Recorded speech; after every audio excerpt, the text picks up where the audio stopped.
Sodom and Gomorrah.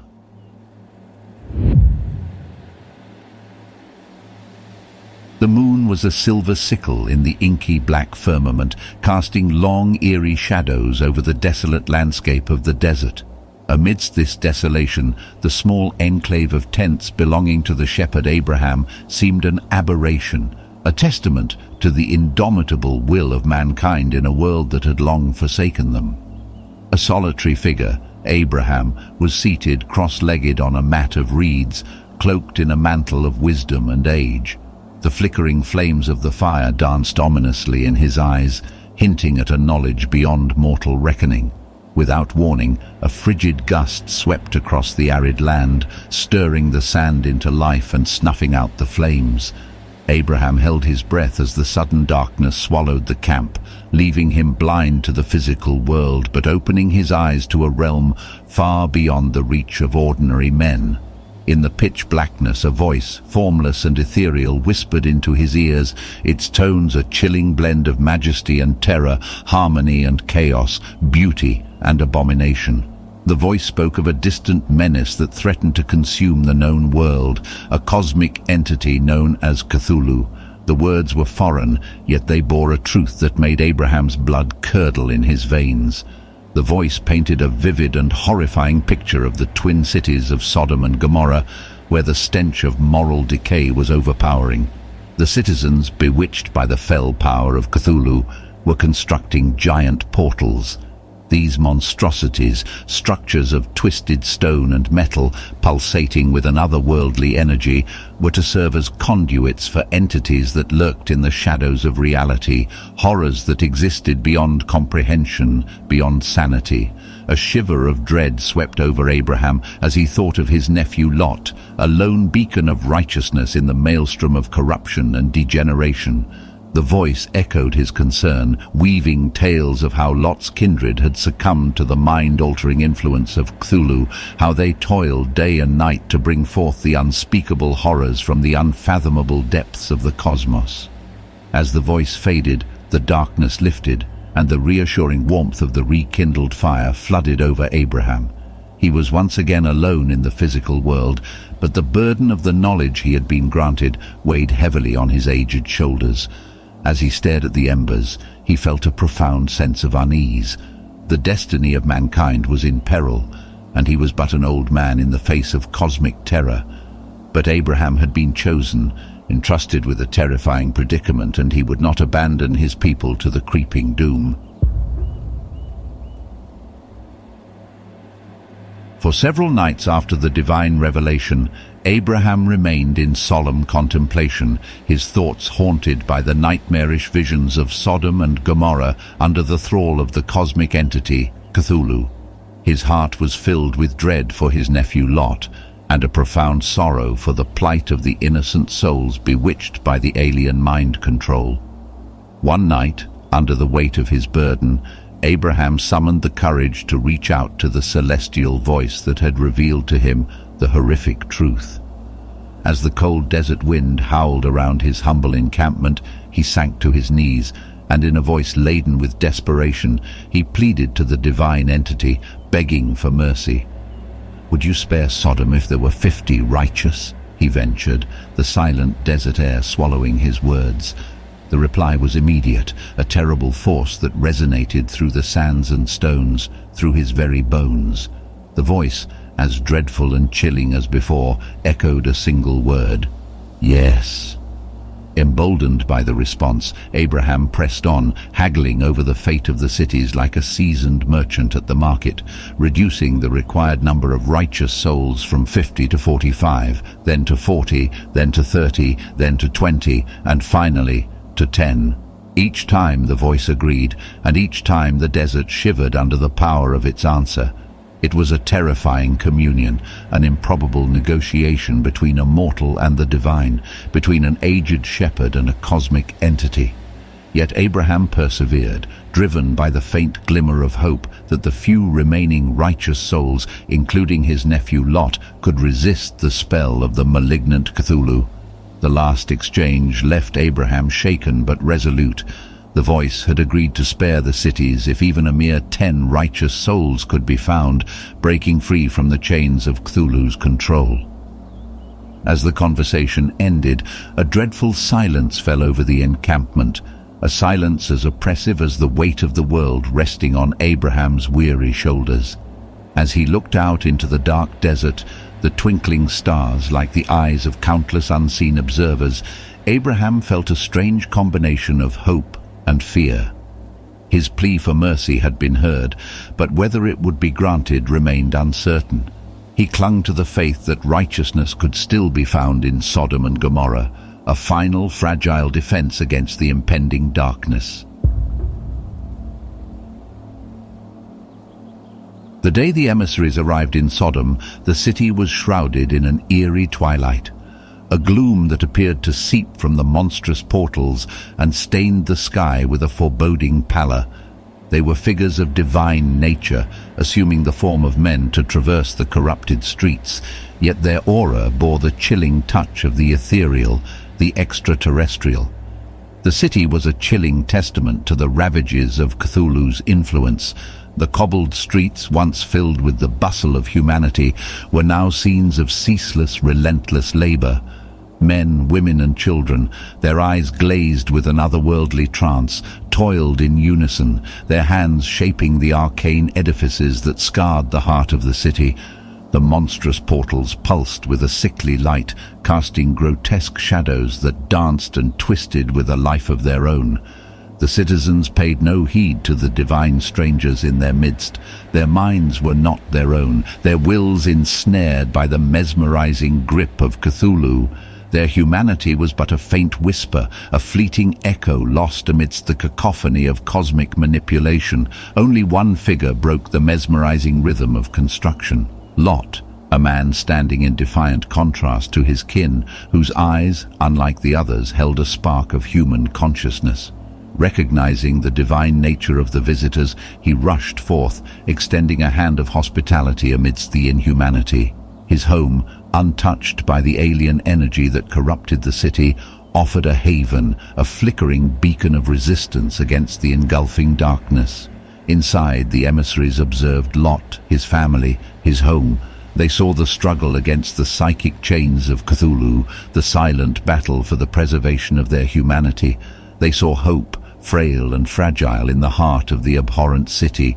Yet, as they stepped back into the haunted streets, witnessing the relentless construction, the pulsating portals, they recognized the irreversible perversion of the city. Sodom was lost. The few righteous souls were not enough to counter the overwhelming tide of Cthulhu's influence. The time for mercy had passed. The time for divine retribution was drawing near. The city under Cthulhu's spell was a chilling reality, a stark reminder of the cosmic horrors that threatened the very fabric of their world. As the sun set, casting long, grotesque shadows across the twisted city, the divine emissaries entered Lot's home once again. Their ethereal countenance shone with a grave urgency under the flickering lamplight. Lot, understanding the solemnity of their visit, welcomed them, his heart pounding with an ominous foreboding. The emissaries spoke in hushed, urgent tones. Their voices, cool and otherworldly, filled the room with a chilling prophecy. Sodom and Gomorrah were beyond saving. The time for escape was now. "Leave," one intoned, his voice echoing like a phantom wind in the confines of Lot's modest dwelling. "Take your family and flee this place. Do not look back, do not hesitate. Only by escaping can you survive the wrath that is to come." Their words fell heavy in the room, hanging in the air like the deathly silence before a storm. Lot felt his blood run cold, his body numb, yet in his heart he understood the truth in their dire warning. The resistance against Cthulhu's spell had been futile. The city was lost. Their only hope lay in escape. He looked at his wife, his daughters, their faces pale under the spectral light. Fear resided there, yes, but also the steely resolve of survival. They packed hastily, grabbing only the most necessary items, leaving behind a life now tainted by the cosmic horror that had seized their city.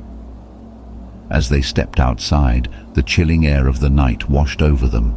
The city was eerily silent, save for the distant mechanical hum of the monstrous portals. Above, the stars blinked like cold, distant eyes, oblivious to the impending doom. They fled, their footsteps echoing in the haunted streets, the colossal portals looming ominously in their wake. The divine emissary's final warning echoed in their ears, a dreadful refrain that underscored their desperate flight: "Do not look back." The city of Sodom, once a bustling testament to human endeavor, now a puppet under Cthulhu's control, receded into the darkness behind them. They did not look back, they could not. The only path was forward, away from the impending annihilation, towards an uncertain future that promised at least one thing: survival. As Lot and his family disappeared into the vast wilderness, leaving behind the doomed cities, the once tranquil night sky above Sodom and Gomorrah turned violent. The stars danced frantically as if stirred by an invisible force, and the air turned thick with an impending cataclysm. Suddenly, the sky cracked open with a deafening roar. A beam of divine wrath, as white-hot as the sun, tore through the cosmic fabric, piercing the heart of the cities. Fire and brimstone, righteous and indiscriminate, rained down from this celestial wound, setting the world ablaze. The monstrous portals, the unholy testaments to Cthulhu's influence, buckled under the heavenly assault. The sky-high towers melted like wax, their once formidable structures reduced to smoldering heaps of ruin. The entranced citizens, ensnared by the alien god's control, could offer no resistance against this divine storm. Their screams, once filled with fanatical devotion, turned into shrieks of fear and pain, only to be drowned out by the tumultuous roar of divine retribution. The consuming fire spared nothing. The once bustling markets, the grand houses, the intricate structures, all fell prey to its wrath. Sodom and Gomorrah, the twin cities of sin, were erased from the face of the earth. The cosmic entity, Cthulhu, expelled by the holy onslaught, retreated into the cosmic abyss, its dark influence banished. As dawn arrived, the firestorm abated, leaving behind only the smoldering vestiges of the cities. The sunrise revealed a chilling landscape, a monument to divine wrath. Sodom and Gomorrah, once teeming with life and ambition, now lay as smoky ruins. The looming threat of Cthulhu's reign was thwarted, the cities purged of their cosmic corruption. Yet, this victory came with a grim reminder. This was not merely an act of divine intervention. It was a stark testament to the cataclysmic cost humanity had to pay when it fell under the sway of cosmic horrors beyond its comprehension. The echoes of the divine storm had barely faded when Lot's wife, ensnared by a forbidden curiosity, cast a glance back at the smoldering ruins of what was once Sodom and Gomorrah. The sight of the city's destruction, still fresh and raw, overwhelmed her senses. The desolation where once there had been life, the tangible absence of the once bustling cities, was a sight so chilling it seemed to freeze the very air around her. In that moment, a sudden, merciless transformation overcame her. Her body stiffened, her breath hitched, and she felt an icy cold spread throughout her being. She was rooted to the spot, her eyes forever locked onto the ruins of the twin cities. As her family watched in horror, she metamorphosed into a pillar of salt, a stark, immovable monument amidst the devastation. The pillar stood silent and unwavering, a solemn testament to the grim fate of Sodom and Gomorrah. Its stark whiteness, pure and unblemished, contrasted sharply with the charred landscape. It was a chilling reminder of the devastation that befell the cities and the grave cost of their encounter with the cosmic horror, Cthulhu. Lot and his daughters, untouched by the transformation that had claimed their wife and mother, could only stare in mute horror at the salt pillar. A wave of despair washed over them. They had escaped the destruction of Sodom and Gomorrah, but the cost was higher than they could have imagined. A part of their family, frozen in time, now stood as a grim beacon, illuminating the consequences of succumbing to forces beyond human comprehension. As they turned their backs on the horrific sight, ready to venture into an uncertain future, they left behind the pillar of salt. The haunting figure of Lot's wife would forever gaze upon the ruins of Sodom and Gomorrah, an eternal reminder of the day the heavens rained fire, the day the cities succumbed to Cthulhu's sinister influence, and the day when humanity was shown the cataclysmic cost of its recklessness.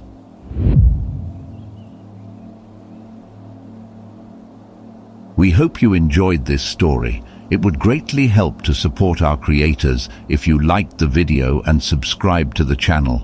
Also, check out the playlist in the description. Thank you very much, and we hope to see you next time.